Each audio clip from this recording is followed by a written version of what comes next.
नमस्कार दोस्तों, स्वागत है मेरे चैनल दी एक्टिव तरुण में। तो देखिए, एक और एनएफओ अपडेट की वीडियो में आपका स्वागत है। आज मैं आपको बताने वाला हूं एक मल्टी असेट एलोकेशन फंड, उसका एनएफओ लॉन्च हो चुका है 9 मई 2025 को, मतलब आज के दिन ही वो लॉन्च हुआ है। उसका पूरा नाम है Canara Robeco multi asset allocation fund. देखिए, मेरे चैनल पे मल्टी असेट एलोकेशन की ना जो फंड्स है उसकी पूरी की पूरी एक प्लेलिस्ट बनी हुई है। अगर जाके आपको दूसरे फंड्स भी देखने हैं कि कौन कौन से हैं, उनके रिव्यूज देखने हैं, तो आप प्लेलिस्ट चेक कर लीजिएगा।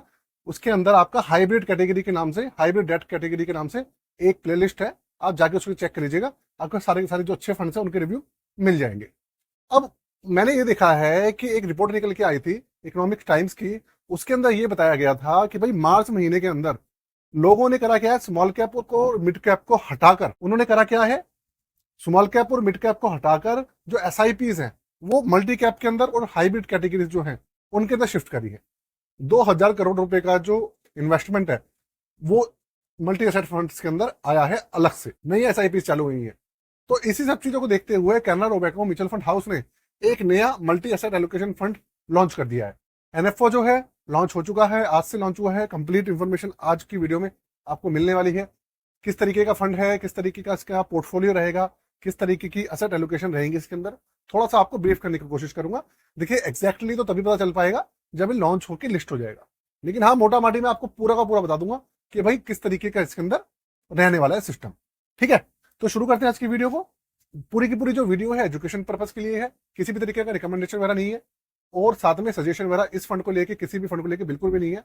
ठीक है ना, तो इस चीज का आप ध्यान रखिएगा। और दोस्तों, आपसे एक हाथ जोड़ के निवेदन है, और दोस्तों आपसे एक निवेदन है कि चैनल को सब्सक्राइब करने में 0.21 सेकंड का समय लगता है। ये समझ लीजिए 1 सेकंड का 5वां हिस्सा लगता है बस।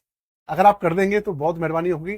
वो बिल्कुल फ्री है, किसी भी तरीके के आपके पैसे नहीं लगते, और आप सब्सक्राइब करेंगे तो हमारे को भी उसके किसी चीज के पैसे नहीं मिलते हैं। बस थोड़ा सा अच्छा लगता है कि भैया चैनल बड़ा हो रहा है, ग्रो हो। तो फंड का नाम आपको फिर से बता रहा हूँ, Canara Robeco multi asset allocation fund. Launching date जो है वो 9 मई 2025 है, और 23 मई 2025 तक ये लॉन्च रहेगा, पूरे आपके 15 दिन। इसके अलावा इसका जो एनएवी रहेगा वो रहेगा 10 रुपए। 10 रुपए पे एक यूनिट जो है अलॉटमेंट होने वाला है। जो भी अप्लाई करेगा 10 रुपए का एक यूनिट मिलेगा। दूसरी बात, मिनिमम इसके अंदर जो इन्वेस्टमेंट एप्लीकेशन इन्वेस्टमेंट रहेगी वो रहेगी भैया 5000 रुपए। जो भी एप्लीकेशन लगाएगा 5000 रुपए मिनिमम है। साथ में एसआईपी वाला कोई करता है तो उसके अंदर 500 रुपए मिनिमम एसआईपी जो है वो होगी। इसके अलावा जो एग्जिट लोड होने वाला है वो है भैया 1%। एक साल से पहले कोई इसको निकालता है तो 1%, एक साल के बाद 0% रहने वाला है इसके अंदर एग्जिट लोड। एक्सपेंस रेशियो के बारे में अभी कोई भी इंफॉर्मेशन नहीं आएगी। जब फंड लॉन्च हो जाएगा, लिस्ट हो जाएगा, अच्छे से सारी चीजें आ जाएंगी, उसके बाद एक्सपेंस रेशियो डिसाइड करती है एएमसी। तो वो चीजें अभी पता नहीं चलने वाली, लेकिन बहुत ज्यादा नहीं रहेगा, ये बात पक्की है। क्योंकि कैनरा रोबेको वालों का जो एएमसी है, उनके जो एक्सपेंस रेशियो होते हैं वो कम होते हैं। आपके जो एसबीआई है, एचडीएफसी है, आपकी जो दूसरी निप्पॉन इंडिया है, ऐसी जो एएमसी है ना, उनके ज्यादा होते। उसके अलावा इसका जो बेंचमार्क है वो है भैया इक्विटी डाइवर्सिफाइड करके अभी जो है बेंचमार्क बताया जा रहा है। तो अब इसका जो बेंचमार्क है कौन सा है वो मैं गैस करने की कोशिश करूंगा और आपको बताने की कोशिश करूंगा भैया किस तरीके का ये है। तो अब बात करते हैं इसकी प्रोफाइल के बारे में कि ये फंड एक्चुअल में बेंचमार्क कौन सा हो सकता है। देखिए, मैं एक्जैक्ट नहीं बता सकता, लेकिन आपको मोटा मोटा आइडिया दे सकता हूँ। दूसरे में मल्टी एसेट फंड है बहुत सारे, उनको देख के आइडिया लग जाता है। तो सबसे पहली बात, इसकी प्रोफाइल के बारे में बात करेंगे, इसके पोर्टफोलियो के बारे में बात करेंगे कैसा रहेगा। तो सबसे पहली बात, अगर आपके पास जो पोर्टफोलियो है जो आपकी ऐप के अंदर दिख रहा है, आप वो अच्छे से परफॉर्म नहीं कर रहे हैं, आप चाहते हैं भैया रिव्यू करवाना, आप चाहते हैं उसको ठीक करवाना जिससे कि आप अच्छे रिटर्न्स पा सके, उससे थोड़ा सा रिस्क वगैरह कम हो, उसके अंदर जो अच्छी स्कीम्स हैं वो ऐड हो, बेकार स्कीम्स बाहर निकल जाए। साथ में अपने किसी रिश्तेदार का, अपने भाई बहन का, अपने बेटा बेटी का, किसी का भी आप नया पोर्टफोलियो बनवाना चाहते हैं, अपना ही बनवाना चाहते हैं, आप नए हैं, आपको नॉलेज नहीं है, आप वो सब चीजें करवा सकते हैं। डिस्क्रिप्शन में सारी चीजें मैंने लिखी हुई हैं, चार्जेस लिखे हैं, उसमें कॉन्टैक्ट डिटेल्स लिखी हैं, कैसे अप्लाई करना है, सारी चीजें मेंशन है।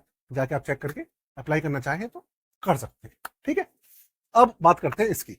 देखिए, जो मल्टी एसेट फंड होते हैं ना, पहले आप समझिए वो होते क्या है, उसके अंदर क्या क्या एलिमेंट्स होते हैं।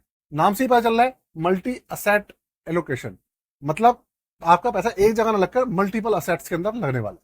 ठीक है, तो सबसे पहली बात, एक तो आपका हो गया इसके अंदर इक्विटी। एक तो क्लियर सी बात है भाई, इक्विटी रहेगा ही रहेगा। उसके बाद जो दूसरा है, दूसरा इसके अंदर रहता है gold. Multi asset allocation fund के अंदर इक्विटी रहता है, गोल्ड रहता है, साथ में रहता है रियल एस्टेट, और साथ में रहता है इसके अंदर जो डेप्ट फंड्स होते हैं ना, उनका कुछ अमाउंट इसके अंदर है। इस और सिल्वर भी होता है कुछ फंड्स के अंदर। तो 4 जगह पे अलग अलग जो है पैसा डिस्ट्रीब्यूट कर दिया जाता है, जो भी आप एसआईपी करते हैं, लमसम करते हैं इन फंड्स के अंदर, जो भी पैसा एएमसी को देते हैं। तो इसके अंदर आप देखिए आपका पैसा 4-5 जगह पे अलग अलग जगह पे विभाजित हो जाता है। उससे होता यह है कि अगर मार्केट डाउन भी होती है तो फंड ना इतना बुरा परफॉर्म नहीं करता, क्योंकि गोल्ड, रियल एस्टेट, डेट जो ऐसे हैं उनसे पॉजिटिव रिटर्न आते रहते हैं। अगर इक्विटी गिर भी रहा है तो उनसे फंड जो है जल्दी डूबता नहीं है, गिरता नहीं है, ज्यादा बैड इंपैक्ट नहीं पड़ता। ठीक है, और थोड़ा स्टेबिलिटी रहती है, थोड़ा सा सेफ्टी रहती है। ऐसा तो नहीं मैं कह रहा मैं कि रिस्क नहीं है, क्योंकि जहां पे इक्विटी आता है वहां पे तो रिस्क रहता ही है। तो थोड़ी सी रिस्क जो है वो कम हो जाता है, मॉडरेट हो जाता है। इस तरीके से पूरी की पूरी डिस्ट्रीब्यूशन रहता है। अब कुछ फंड्स ऐसे होते हैं मल्टी एसेट में, उसमें 65% इक्विटी होता है, बाकी 35% यहाँ पे होता है। कुछ फंड्स ऐसे होते हैं जिनमें 50% इक्विटी होता है, बाकी 50% इन सब में डिवाइड हो जाता है। इस तरीके से होता है। तो वो क्रिसिल की अलग अलग बेंचमार्क है, उनको ये सब चीजें फॉलो करते हैं।